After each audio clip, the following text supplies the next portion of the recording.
All right, I'm going to start with some examples to show you. This is bokeh, or my attempt at it. It's B-O-K-E-H, but pronunciated bokeh. It's when you take a photo and you get those different colored circles in the background where the light is diffused or blurred. That's what that is. So you can pull up YouTube with Pam Proctor, Proctor, and then bokeh. And I know I've done other lessons on this. Sometimes it's pencils, sometimes it's chalk pastels, sometimes I've taken an eraser and erased some so that more little circles would show up. But these are just examples. So you can do one color theme or you can mix it up. But just look it up and see what you find. Now I am back in Small Victories today, and we are going to start with just one side of the page. I'm not gonna put the whole thing in here yet. So I picked some colors and I did stick with softer colors, okay?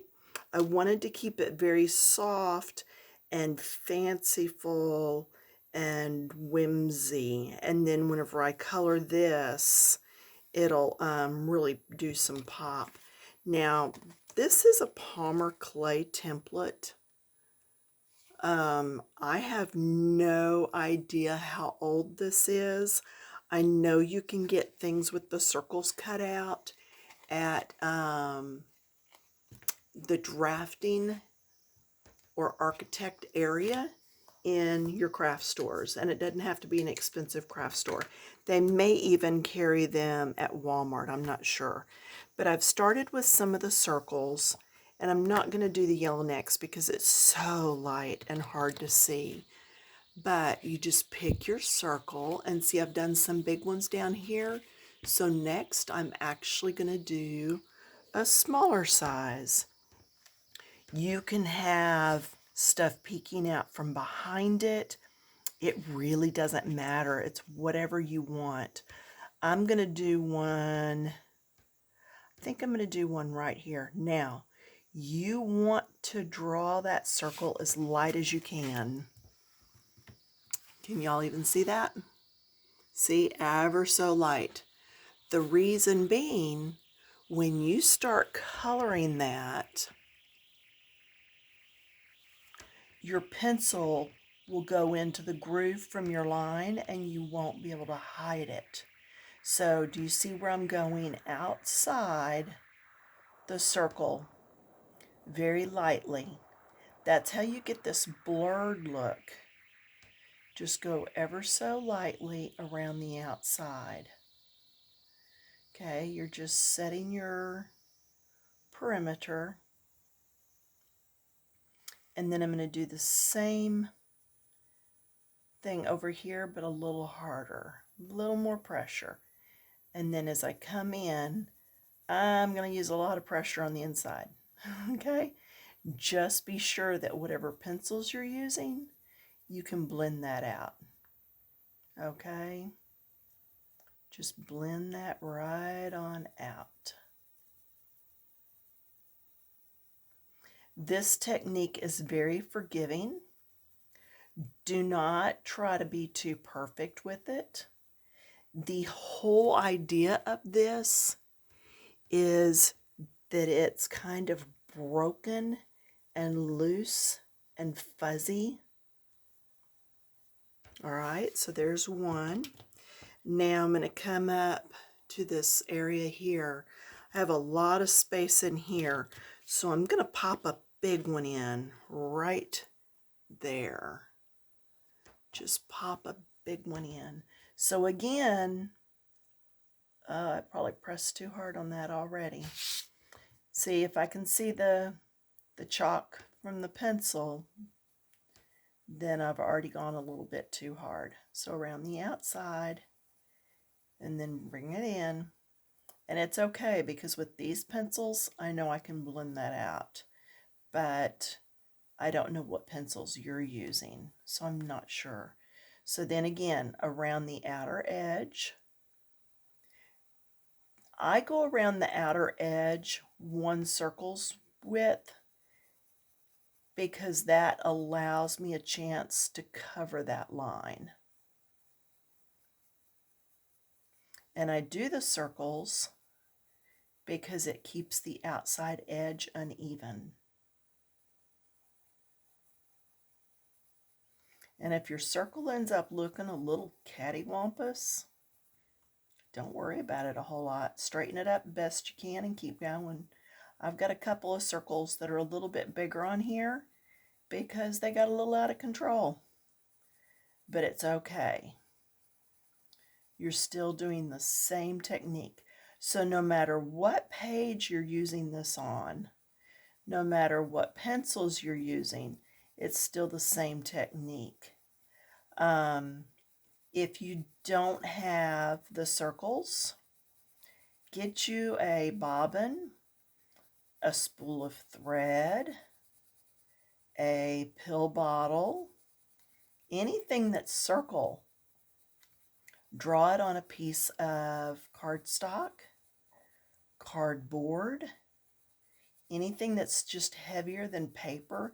Paper will work, but you're going to have to be a little bit more careful when you're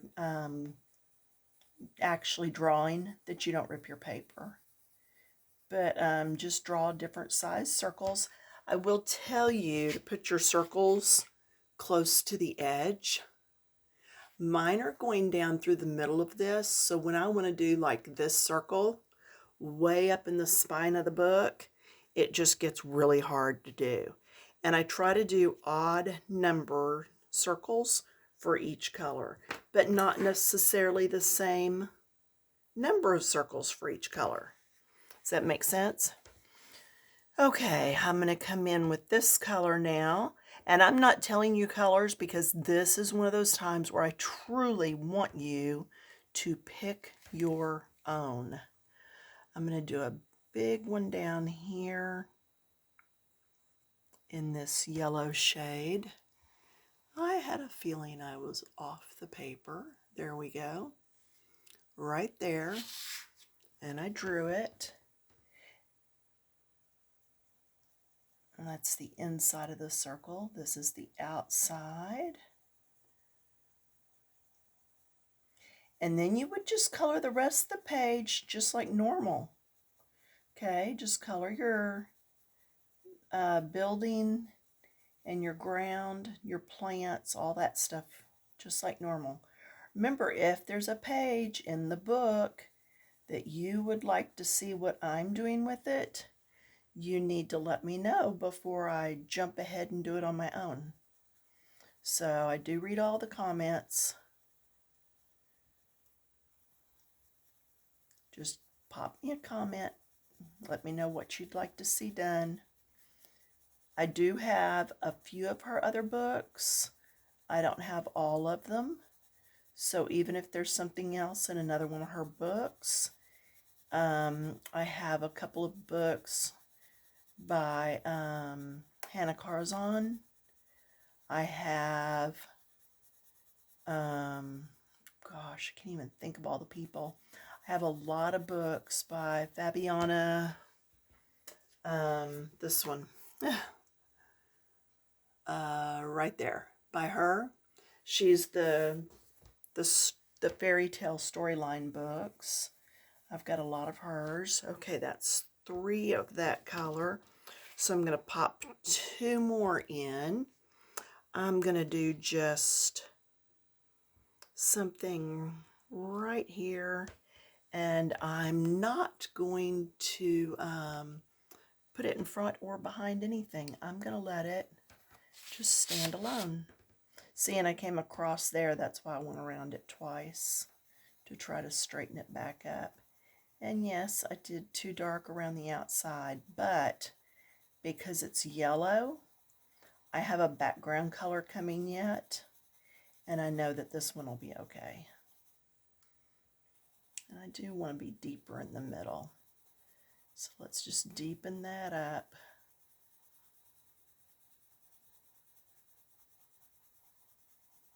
How's everybody doing? Yeah, tomorrow is finally my hernia doctor's appointment. I still have not been. Today for me is November 27th. I've just really been on a coloring roll, mood, whatever. So I've done quite a few of these back to back or right after the other. Okay, let's look now here because there's a lot going on here. I think I'm going to put it right there. So I'm going to do part of a line here, part of a line here.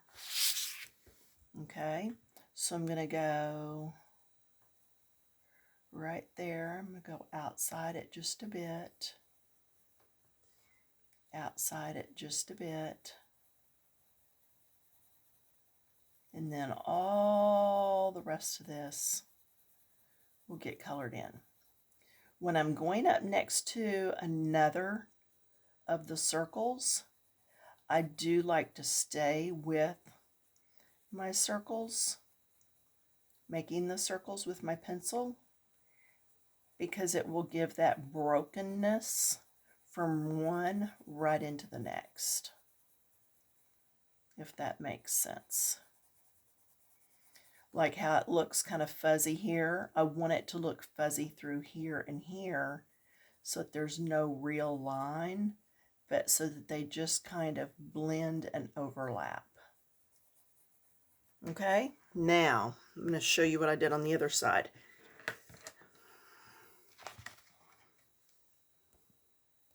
Do you see the gray? That's what I picked for my background color. I was going to go with a dark brown, and then it dawned on me that I was probably going to use some browns in here. Now, I could have used grays in here, but I figured with this down here and all of this, there was going to be some browns, so I didn't want to put brown back here. So I grabbed a light gray, and I'm just going to come through and color. This is just regular old coloring like when we were kids. Okay, I'm just going to come up here. Again, I am doing my circles. I have my light on so bright for y'all that I can barely see what I am doing. There, I just got rid of my glare. And see, I do have my plastic sheet back there. So I would do this all over. Just get that all done.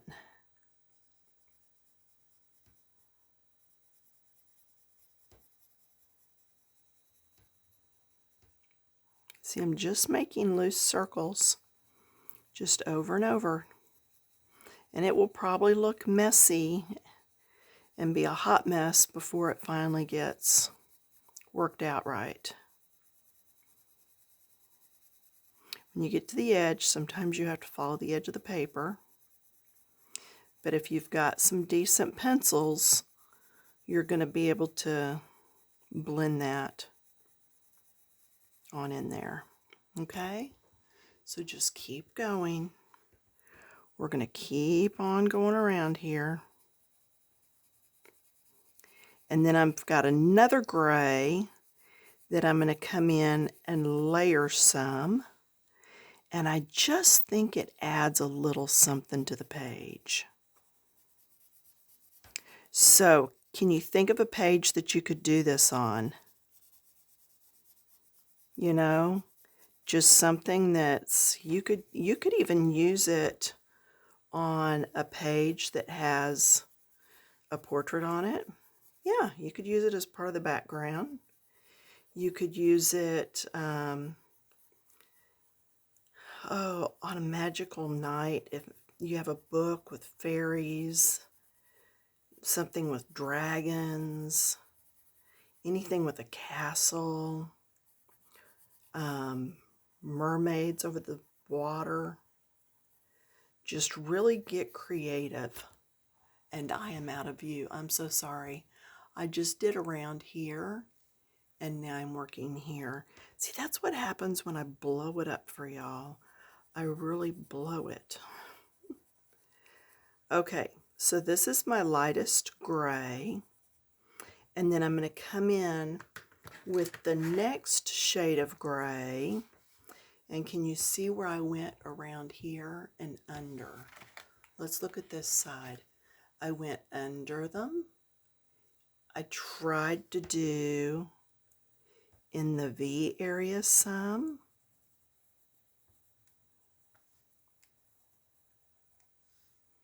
Okay. Go around your main pieces of the building. And see, I went under. All right, so let's go over here and see what we can do. So, looking back to make sure I'm in the camera for you. I don't need to take off doing that again. Okay, so the top here, because that's way in the background behind the building.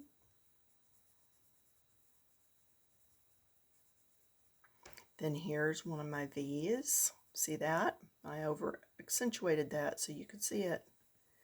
Then just come back through. Okay. Up here. We can go right here.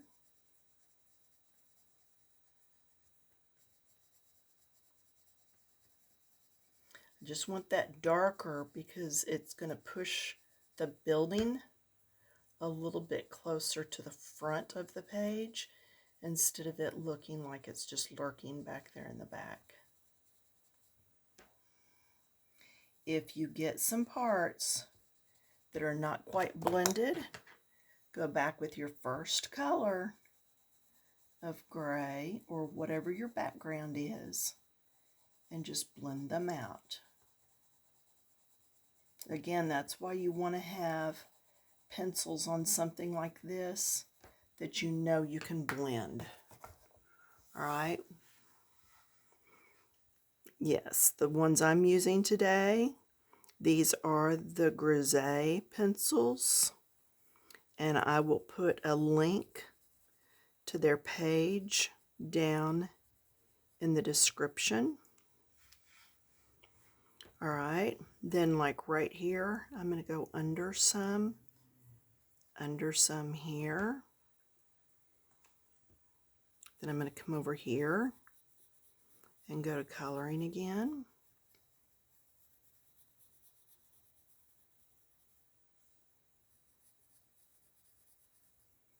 You know what? I've got the darkest pencil instead of the lightest. Glad I noticed that. Y'all didn't say anything. All right, so I'm just going to lightly erase that because I didn't get very far. Okay. Whew. And some of that would have been darker anyway because it's in that little spot and it's in that V. So I noticed it early enough that it's okay. But see, if you do mess up, y'all, be real. Just grab an eraser and do what you can. This is supposed to be fun, not stressful. If you're stressing, you might be trying just a little bit too hard. Enjoy the journey. Sharon used to tell me when I was painting, slow down and enjoy the journey. And that's what we all need to do in life. Slow down a little bit.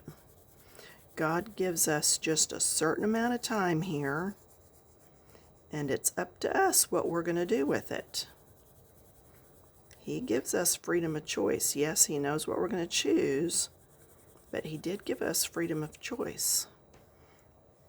All right, so I did down there a little bit. I go under this one some. Let's hit this V a little bit. And see, I forgot to change back to the dark pencil. That's because I know that if I just push a little harder, it'll be like it's a dark pencil.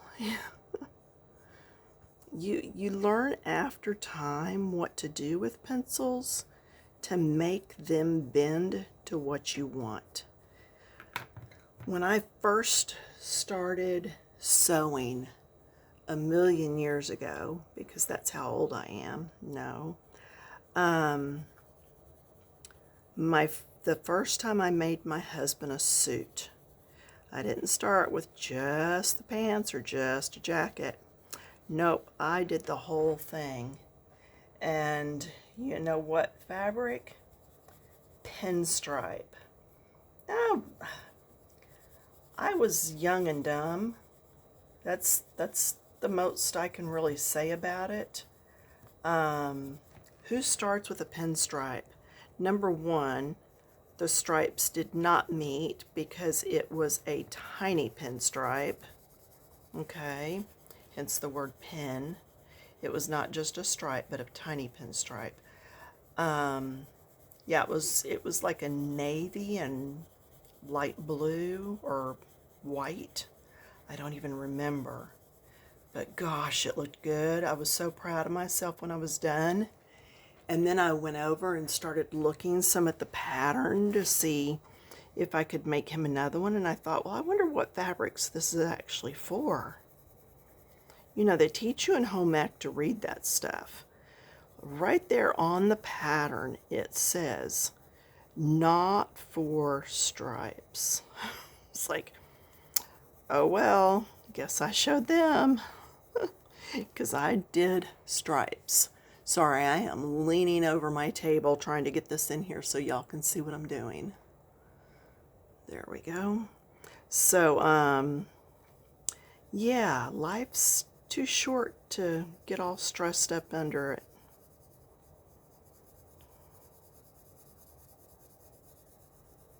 Okay, so this is the lightest gray.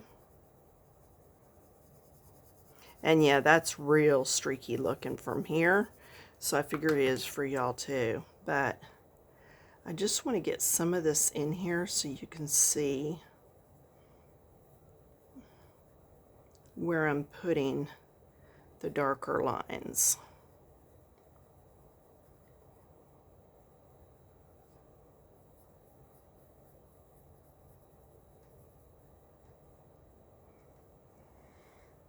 I remembered to look up.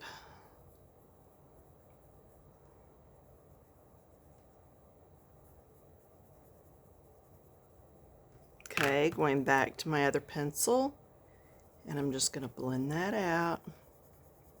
And yes, I need to sharpen my pencils. It's all right.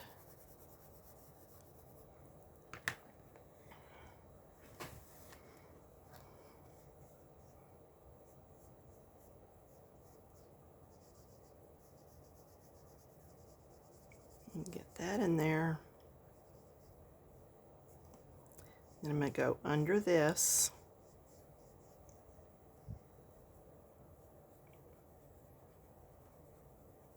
All right, something else I'm going to do is I am going to take, I just took my Kleenex out of here today. So I just stepped over to the painting table and got a paper towel.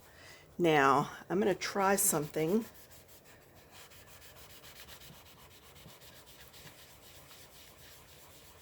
This is not something I generally do, but I'm trying to smear some of this gray.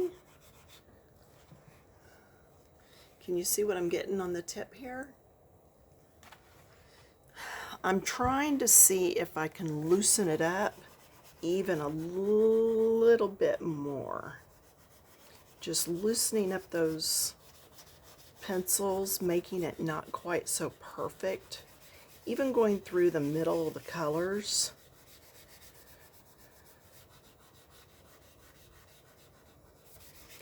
One thing it does, and we've talked about this in other videos, can you see the streakage?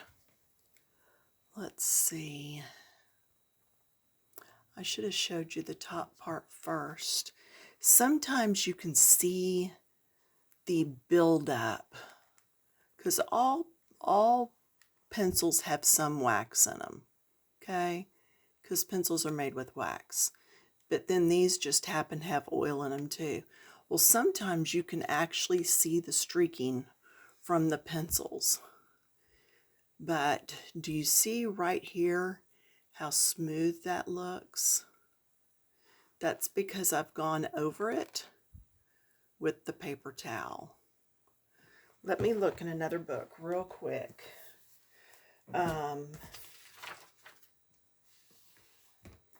Because I don't know if I was doing that type thing when I did these. Let's find a page. Looking for some streakiness. Nope, I already buffed that one.